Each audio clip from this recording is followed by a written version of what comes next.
Hello everyone. So the ReactJS team has just published a new documentation on how to create a React app from scratch without any frameworks. So let's look into the documentation. They just published it yesterday on ReactConf. So I'm recording this on October 8th, 2025. So it says that if your app has constraints not well served by existing frameworks, you prefer to build your own framework, or just want to learn the basics of a React app, you can build a React app from scratch. So if you are considering a framework, you can click on this show details. Okay, but if you want to build it from scratch, you want to install a build tool first. The first step is to install a build tool like Vite, Parcel, or RS Build. This build tool provide features to package and run source code, provide a development server for local development, and a build command to deploy your app to production server. Vite is a build tool that aims to provide faster and linear development experience for modern web projects. So this is how you can create it. Vite is opinionated and comes with sensible defaults out of the box. Vite has a rich ecosystem of plugins to support fast refresh, JSX, Babel, HWC, and other common feature. See Vite's React plugin or React HWC plugin and React SSR example project to get started. Vite is already been used as a build tool in one of our recommended frameworks, React Router. Parcel combines a great out-of-the-box development experience with scalable architecture that can take your project from just getting started to massive production application. Parcel supports fast refresh, JSX, TypeScript, flow, and styling out of the box. See Parcel's React recipe to get started. RS Build is an RS Packed powered build tool that provides seamless development experience for React application. It comes with carefully tuned defaults and performance optimization ready to use. RS Build includes built-in support for React features like fast refresh, JSX, TypeScript, and styling. Second, build common application pattern. The build tools listed above start off with client only single page app, but don't include any further solution for common functionality like routing, data fetching, or styling.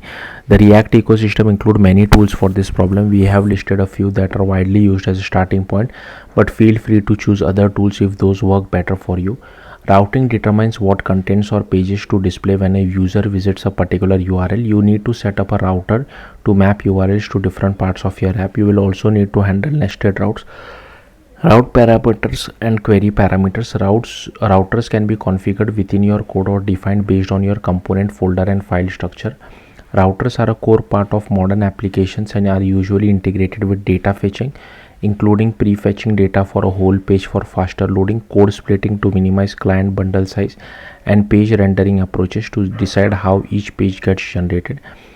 Fetching data from server or other data source is key part of most applications. Doing this properly requires handling loading states, error states, and caching the fetch data, which can be complex.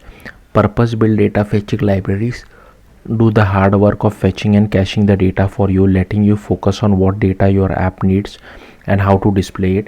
These libraries are typically used directly in your components and can also be integrated into routing loaders for faster prefetching and better performance, and in server rendering as well. Note that fetching data directly in components can lead to slower loading times due to network request waterfall, so we recommend prefetching data in router loaders or on the server as much as possible. This allows a page data to be fetched all at once as the page is being displayed. If you're fetching data from most backends or REST style APIs, we suggest using React Query, HWR, RTK Query. If you're fetching data from GraphQL API, we suggest using Apollo or Relay. Code splitting is the process of breaking your app into smaller bundles that can be loaded on demand. An app's code size increases with every new feature and additional dependencies. App can become slow to load because all of the code for the entire app needs to be sent before it can be used. Caching, reducing features dependency, and moving some code to run on the server can help mitigate slow loading, but are incomplete solutions that can sacrifice functionality if overused. Similarly, if you rely on the apps using your framework to split the code, you might encounter situations where loading becomes slower than if no code splitting were happening at all. For example, lazily loading a chart delays sending the code needed to render the chart. Splitting the chart code from the rest of the app. Parcel supports code splitting with React.lazy. However, if the chart loads its data after it has been initially rendered, you are now waiting twice.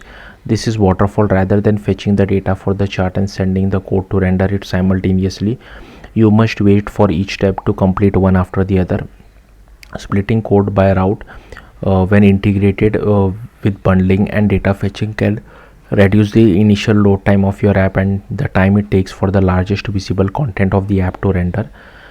Since the build tool you selected only supports single page apps, you will need to implement other rendering patterns like server side rendering, static site generation, and or React server components. Even if you don't need these features at first, in the future there may be some routes that would benefit SSR, SSG or RSC. Single page apps load a single HTML page and dynamically updates the page as the user interacts with the app. SPAs are easier to get started with, but they can have slower initial load time. SPAs are the default architecture for most build tools. Streaming server side rendering renders a page on the server and sends fully rendered page to the client. SSR can improve performance, but it can be more complex to set up and maintain than a single page app. With the addition of streaming, SSR can be very complex to set up and maintain. Static site generation generates static HTML page for your app at build time. SSG can improve performance, but it can be more complex to set up and maintain than server side rendering. React server components lets you mix build time, server only, and interactive components in a single React tree. RSC can improve performance, but it currently requires deep expertise to set up and maintain. Your rendering strategies need to integrate with your router, so apps built with your framework can choose the rendering strategy on a pre-route level. This will enable different rendering strategies without having to rewrite your whole app. For example, the landing page for your app might benefit from being statically generated, while a page with a content feed might perform best with server side rendering. Using the right rendering strategy for the right routes can decrease the time it takes for the first byte of content to be loaded, the first piece of content to render, and the largest visible content of app to render. These are just few examples of the feature a new app will need to consider when building from scratch. Many limitations you will hit can be difficult to solve, as each problem is interconnected with the others and can require deep expertise in problem areas you might not be familiar with. If you don't want to solve these problems on your own, you can get started with a framework that provides these features out of the box.